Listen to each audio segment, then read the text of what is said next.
Good morning. How are you? Sorry about the wet hair, but this is actually Sunday afternoon when I'm doing this, and I just went for a run, and it's too hot to blow dry my hair, so you get wet hair. Anyway, good morning. It's so good to see you. Well, at least I'll see you soon, right? We are going to start a new book today, all right? And let me get a little closer, okay? The book is called Diamond Daniel. Make Way for Diamond Daniel. Okay, I'm going to read the back to you. Diamond Daniel may be new to town, but that doesn't stop her from quickly making a place for herself with her can-do attitude and awesome brain power. She sounds a lot like Opal, doesn't she? The only thing puzzling her is the other new kid in her class. Free is grouchy. That's his name, Free, and he's grouchy. But Diamond is determined to get to the bottom of his attitude. Who knows? Maybe they have something in common.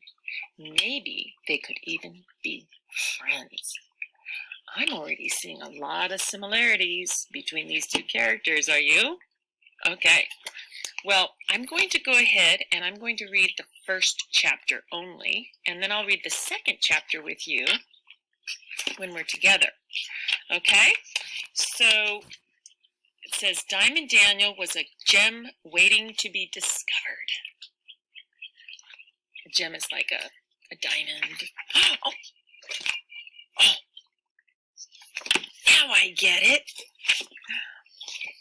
I love it when authors do this. They kind of give us a rundown on all the main characters in the book. Well, she's the main character, but the other characters are important as well. Okay, so let's read those.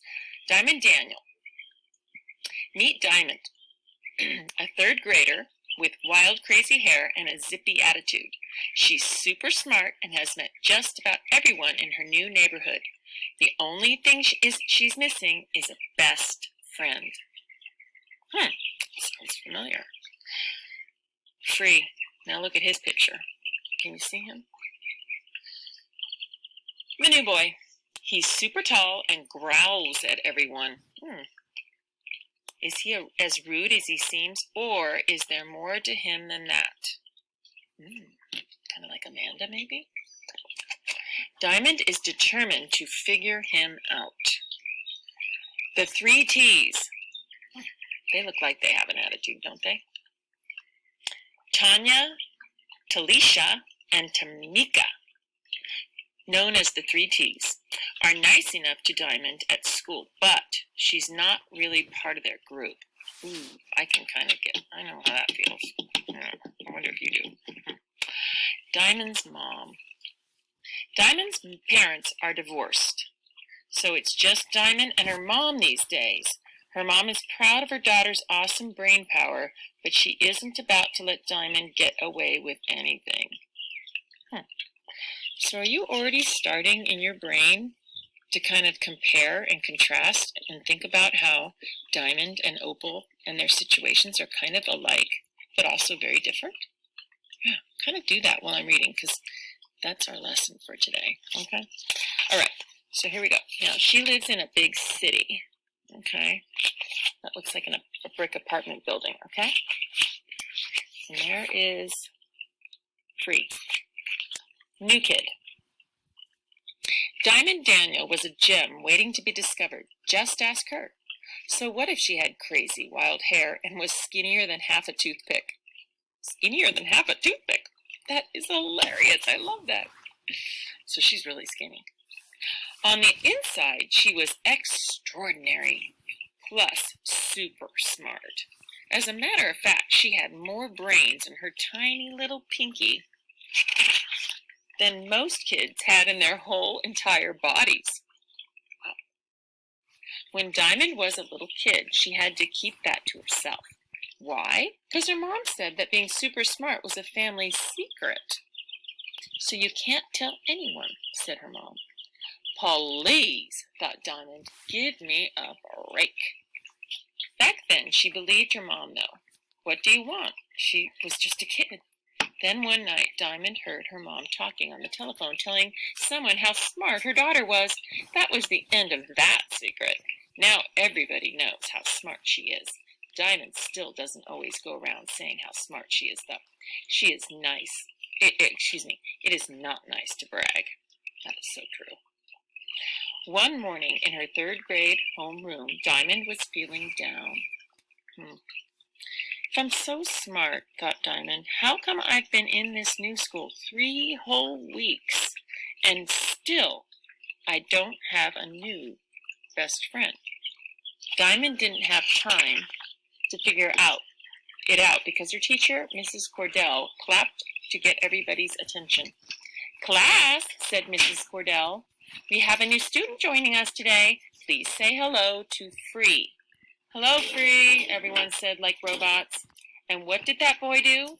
He grunted. Please, thought Diamond. How rude. Free just moved here from Detroit. It's Detroit, right? Asked Miss Cordell. Free just grunted again at Mrs. Cordell, who Diamond decided was being way too nice and pretended not to notice. I hope you will all make Free feel welcome. Diamond shook her head. She already knew she didn't want to have anything to do with that boy, so of course she took her seat. He took his seat right in front of her. Oh, brother, thought Diamond. Now I have to stare at his fat head every day.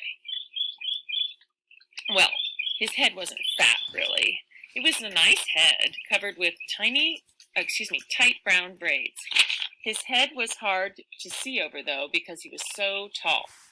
When the lunch bell rang, even though he didn't deserve it, Diamond invited Free to sit with her. She knew how lonely it felt to be the new kid in school, but instead of being grateful, he mumbled, "Leave me alone." Diamond sucked her teeth, like that, I guess. Too rude, thought Diamond. But aloud she said, "Suit yourself," and went on to the lunchroom without him. The seats in the lunchroom filled up fast. Not that that mattered to Diamond. She already knew where she was going to sit. Diamond got in line and bought milk to go with her peanut butter and jelly sandwich she'd brought from home. Took a seat with Tanya, Talisha, and Tamika, the 3 T's. They weren't about to let Diamond into their little group, but they were nice enough to her at school. Sitting at their table during lunch made her feel a little less alone.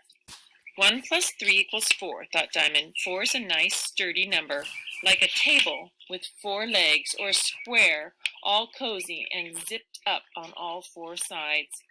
Diamond liked even numbers. In fact, Diamond liked numbers, period. Math made sense to her. Numbers were neat and easy and solid, not like English, which was full of rules that changed all the time. Yes, math was best. Math was something you could always count on. Well, mostly.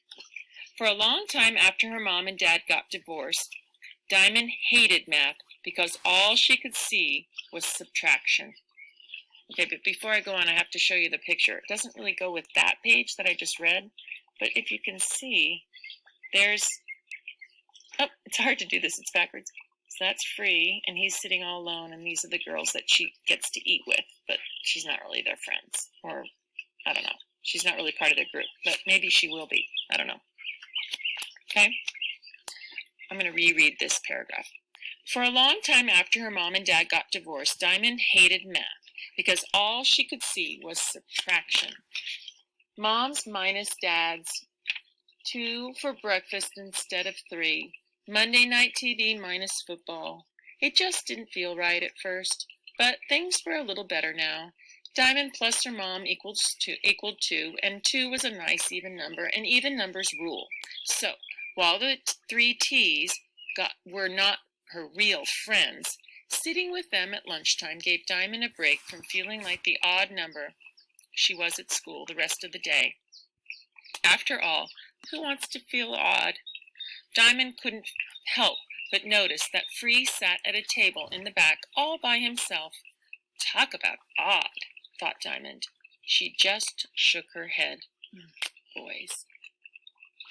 So I'm already seeing some similarities between my friend Diamond and Opal. Well, I'm not really friends with Diamond yet. I'm definitely friends with Opal. I definitely get her. But I'm liking Diamond. I'm thinking she's really cool.